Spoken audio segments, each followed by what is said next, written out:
রাজনীতি মানেই হচ্ছে মহল্লায় চাঁদাবাজি করা, রাজনীতি মানেই হচ্ছে গার্মেন্টস থেকে ঝুট নামানো, রাজনীতি মানেই হচ্ছে গিয়ে আপনার ছিনতাই করা। রাজনীতি করে এরকম মানুষের কাছে মেয়ে বিয়ে দেয় না, বোনকে বিয়ে দেয় না। তার মানে এই দেশটা নিয়ে আমরা কতটাই নিরাশ, হতাশ, অসন্তুষ্ট। ঠিক তো ভাই? অসন্তুষ্ট না? আমরা সবাই বিদেশ যেতে চাই না, কিন্তু কথা বলার সময় বলি আমার সোনার বাংলা। আসলে এটা বিশ্বাস করি না। বিশ্বাস না করার পিছনে দায়ী কিন্তু রাজনীতিবিদরা। আমরা যারা রাজনীতি করি তারাই দায়ী। যে আপনার প্রত্যেকটা মানুষ, এই যে বিয়ে শাদীতে আমরা যখন ছেলে বা মেয়ের ব্যাপারে মানে উপস্থাপন করি যে আমার কাছে একটা ভালো ছেলে আছে,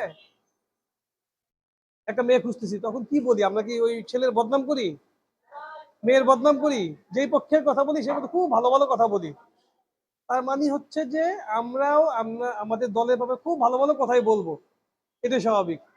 এটা আপনাদের মনে খুব লাগার কথা না, এটা আপনাদের বিশ্বাসে নেওয়ার দরকার নাই, নিজেই ঠকবেন। কারণ হচ্ছে কি, বাংলাদেশের সকল রাজনৈতিক দলের যদি আপনি কথা শোনেন, তাহলে এই দেশটা অনেক আগেই সিঙ্গাপুর বা আর মালয়েশিয়া বা আরো উন্নত রাষ্ট্রের মতো, ইউরোপের মতো হয়ে যেত। মানে আমরা যেটা বলি, সবাই যে কথাগুলি বলি, বাস্তবতা হচ্ছে যে সেটা তো হয় না। এই যে আমরা একের পর এক, আপনারা চিন্তা করে দেখেন যে কতগুলি পরিবর্তন হয়, আবার আমরা স্বপ্ন দেখি। ব্রিটিশরা যখন এই দেশ থেকে চলে গেছে, ভারত হয়েছে, পাকিস্তান হয়েছে, মানুষ মনে করছে এই বুঝি এবার আবার মানুষ খুব আরামে থাকবে। থাকতে পারে নাই, পারছে? পারে নাই। পাকিস্তান হইলো, মানুষ এত কষ্ট করলো, পাকিস্তানের পরে আবার নতুন বাংলাদেশ হইলো, স্বপ্ন দেখলো, স্বপ্ন তো পূরণ হইলো না। এই করে করে 90 সালে বড় পরিবর্তন, এই কিছুদিন আগে একটা বড় পরিবর্তন হইলো। আমরা এখন আবার কিছুটা কিন্তু অনেকেই মনে অজান্তে বলি যে আগেই তো ভালো ছিল, বলি না? আবার কেউ বকাও দেয় যে এই খবরদার, এই কথা বলা যাবে না, তো আওয়ামী লীগের দোষর হয়ে গেল। কিন্তু বাস্তবতা হচ্ছে কি, যে আমরা কেউ কিন্তু আসলে ভরসা করতে পারছি না। খুব আশাবাদী কিন্তু কেউ হচ্ছে না। কেউ কেউ প্রথম 1 মাস 2 মাস খুব সুন্দর আশাবাদী হয়েছে বাংলাদেশ পরিবর্তন হয়ে যাবে, কিন্তু 7 মাসে প্রায় হয়ে যাচ্ছে, এখন আমরা কিন্তু আবার সেই স্বপ্নটা কমে গেছে।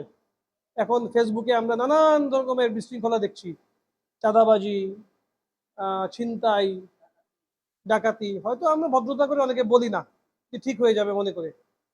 মূল বাস্তবতা হচ্ছে যে আসলে এইটা ঠিক হওয়ার পিছনে কি কারণ থাকতে পারে, বা কেন ঠিক হচ্ছে না, আদৌ ঠিক হওয়া সম্ভব কিনা, এই জিনিসগুলি আপনারা নিজেরা নিজের আগে চিন্তা করবেন। চিন্তা করার পরে যদি মনে হয় যে এগুলির জন্য কোনো সমাধান আছে, যেমন আমরা কিছু সমাধান মনে করি বলে আমরা যেটা একবারে এক লাইনে যে সামারিটা মনে করি, যে দিন শেষে এখানে এই হালিম ভাই বা অথবা ইয়া ভাই বলেছেন, মার্কাজ ভাই বলেছেন যে দেখেন বাংলাদেশে অনেক এনজিও আছে না, এনজিও কিন্তু ভালো ভালো কাজ করে, মহিলাদের প্রশিক্ষণের ব্যবস্থা করে,